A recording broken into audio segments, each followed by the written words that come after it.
کبھی ضیاء الحق کا نام تھا، کبھی شاہ ایران کا نام تھا، آج وہ سب کہاں ہیں؟ یہ عزت اور ذلت کس کے ہاتھ میں ہے؟ اللہ اکیلے کے ہاتھ میں ہے۔ وہی رات پلٹتا ہے، دن الٹتا ہے، گردش ایام میں بندوں کے دن بدلتا ہے، تخت الٹتا ہے، سلطنتیں زیر و زبر کرتا ہے، ایک کو لاتا ہے دوسرے کو گراتا ہے۔ نواز شریف کے ذریعے بے نظیر ہٹتی ہے، مشرف کے ذریعے نواز شریف ہٹتا ہے۔ یہ کون کر رہا ہے؟ یہ انتظام اللہ اکیلا کر رہا ہے۔ فرشتے اس کے حضور چڑھتے ہیں اس کا حکم لینے کے لیے، اور قطار اندر قطار حکم لے کر نازل ہوتے ہیں، تنزل الملائکۃ والروح۔ تو یہ سب اختیارات اللہ اکیلے کے ہاتھ میں ہے۔ اس کے فرمان کو اس کی مرضی کی دیر ہے کہ نافذ ہو جاتا ہے۔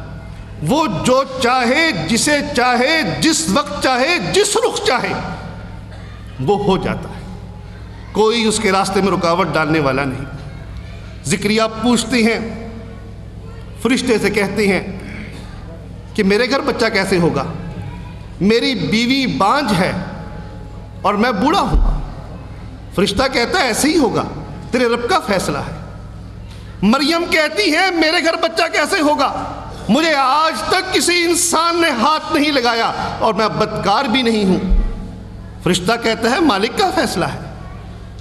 بچہ پیدا ہو رہا ہے، مریم کہتی ہے کاش اس بچے کی پیدائش سے پہلے میں مر چکی ہوتی، بھولی جا چکی ہوتی، مجھے کوئی نہ جانتا ہوتا۔ نبی پیدا ہو رہا ہے، اور کتنی مجبور ہے انسان کہ ان کے اختیار میں بچے کی پیدائش کو روکنا نہیں ہے۔ جو مالک نے چاہا ویسے ہی ہو گیا، حکم اسی کا چلتا ہے۔ آسمان میں، زمین میں سب احکامات مالک الملک کے چلتے ہیں۔ جہان کے ہر کونے میں ہر ذرے کی قسمت ہر لمحے بدلتی ہے۔ پورے جہان کو جیسے چاہتا ہے الٹتا ہے، پلٹتا ہے۔ یہ اختیارات مالک الملک کے ہاتھ میں ہیں۔ بھائیو، اس اللہ کی صفات پر ایمان لے آئیے، اس کی صفات پہ غور کیجئے۔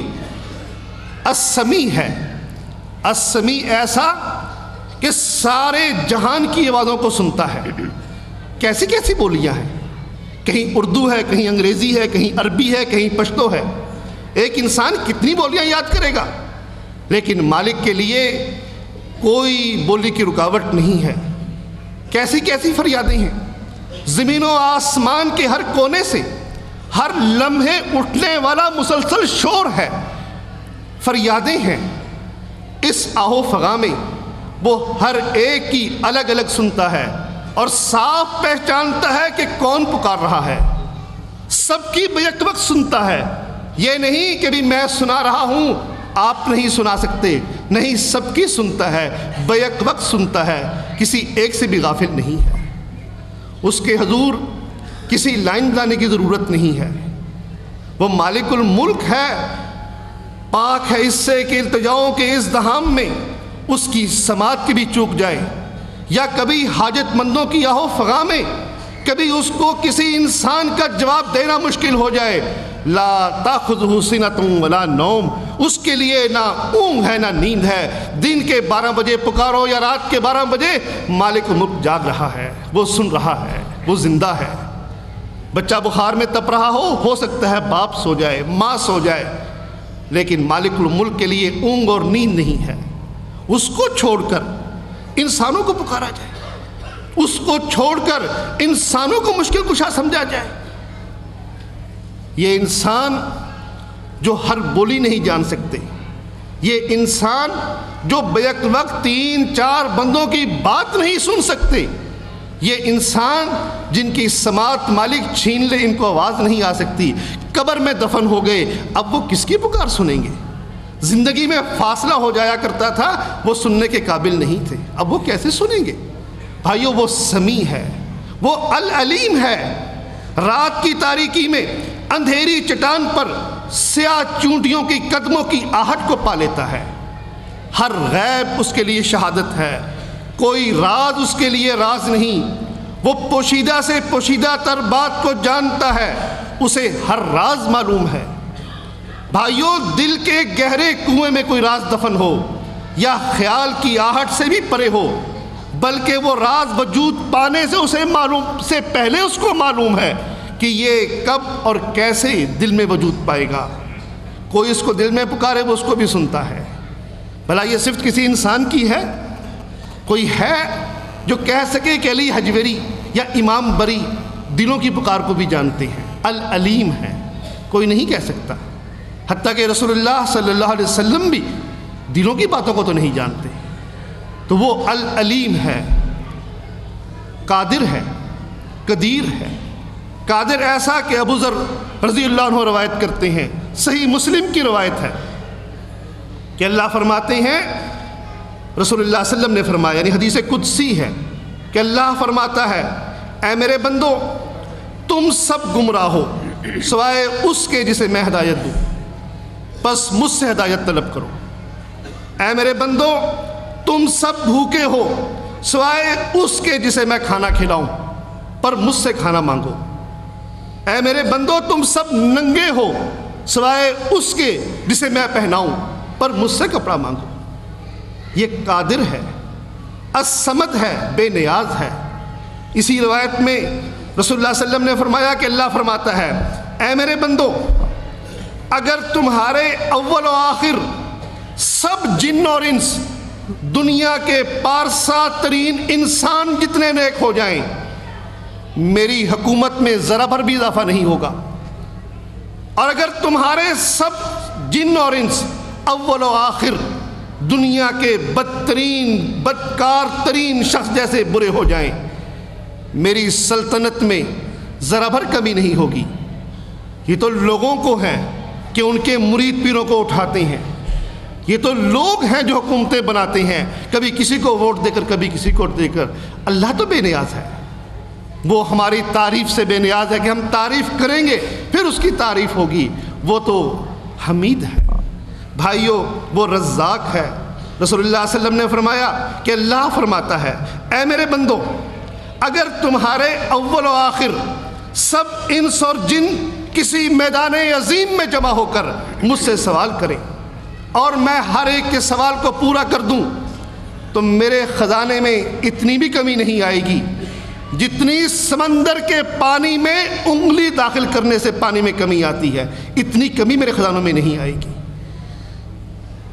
اللہ کے لیے مثالیں بنانے والے کہ بادشاہ سے ملنا ہو تو وزیر لینا پڑتا ہے، چھت پر چڑھنا ہو تو سیڑھی لگانی پڑتی ہے۔ بتائیے کوئی قادر ہے ایسا؟ یہ جو بادشاہ کو سفارش کی ضرورت ہے، اس لیے ضرورت ہے کہ سیٹیں محدود ہیں، امیدوار زیادہ ہیں، اس نے اپنے امیدواروں کو نوازنا ہے۔ اگر امیدوار کم ہو، سیٹیں بہت ہوں تو کبھی سفارش کی ضرورت ہی نہ پڑے۔ آج سے 20 سال پہلے جب ڈاکٹروں اور انجینئروں کی قلت ہوا کرتی تھی، سیٹیں حکومت 20 اناؤنس کیا کرتی تھی اور ڈاکٹر 5 ملتے تھے، اس میں کس کو سفارش کی ضرورت تھی؟ یہ مجبور ہیں، یہ قادر نہیں ہیں۔ قادر مالک الملک کی ذات ہے۔ اور بھائیو یہ نہیں، اللہ کے نیک بندے بھی قادر نہیں ہیں۔ انبیاء بڑی دعائیں اللہ نے ان کی قبول کی، لیکن انبیاء کی تاریخ بتاتی ہے کہ نوح علیہ السلام جنہوں نے 950 سال مالک کی توحید بیان کی، ان کی نگاہوں کے سامنے ان کا بیٹا غرق ہو رہا تھا۔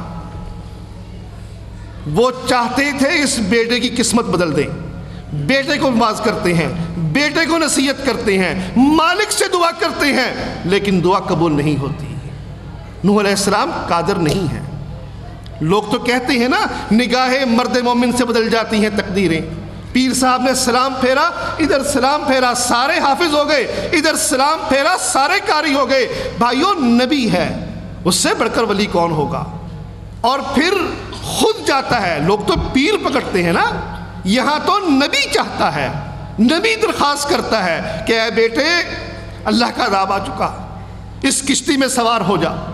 بیٹے سے نبھا ہے، مالک سے نبی درخواست کر رہا ہے کہ اللہ میرے بیت میں سے ہے، اہل بیت میں سے ہے، اللہ چھوڑ دے۔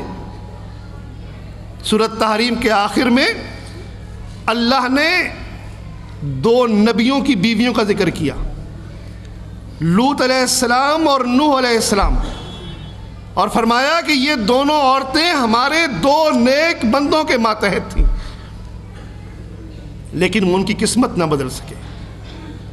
جب وہ نبیوں پر ایمان نہیں لائیں تو مالک قیامت کے دن ان کو سب جہنم میں جانے والوں کے ساتھ جہنم میں بھیج دیں گے۔ بتائیے، جب ان کو قدرت نہیں ہے اور کس کو قدرت ہوگی؟ کس سے اولاد مانگتے ہو؟ کس کے آگے درخواست کرتے ہو ہمیں مقدمے سے بری کر دو؟ کس سے زندگی کی بھیک مانگتے ہو؟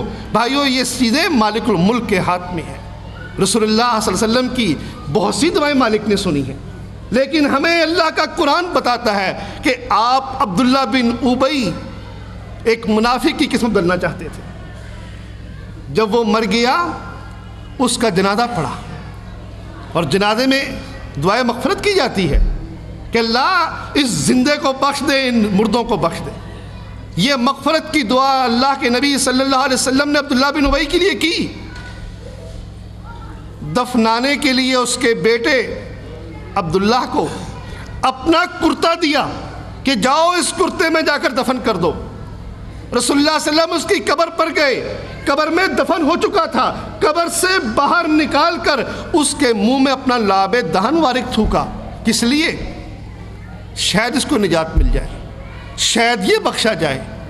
رسول اللہ صلی اللہ علیہ وسلم تو تڑپتے تھے اس بات کے لیے کہ آپ لوگوں کی تقدیریں بدل دیں، لوگ سارے ایمان والے ہو جائیں۔ نبی تو چاہتے یہ تھے، لیکن قرآن کی آیات نازل ہو گئیں کہ آپ اس کے لیے مغفرت کی دعا کریں یا نہ کریں۔ اگر آپ اس کے لیے 70 مرہ 70 مرتبہ بھی مغفرت کی دعا کریں گے، مالک اس کو بالکل نہیں بخشے گا۔ نبی رحمت صلی اللہ علیہ وسلم طائف آئے تھے، مکہ چھوڑ کر۔ کیوں آئے تھے؟ مکے کے لوگوں سے مایوس ہو کر، اور یہ امید لگا کر کہ شاید طائف کے لوگ میری دعوت کو قبول کر لیں، اس امید پر۔ اور پھر آپ کو خواب بھی آیا تھا کہ ایک ایسی بستی والوں نے جہاں بڑے باغ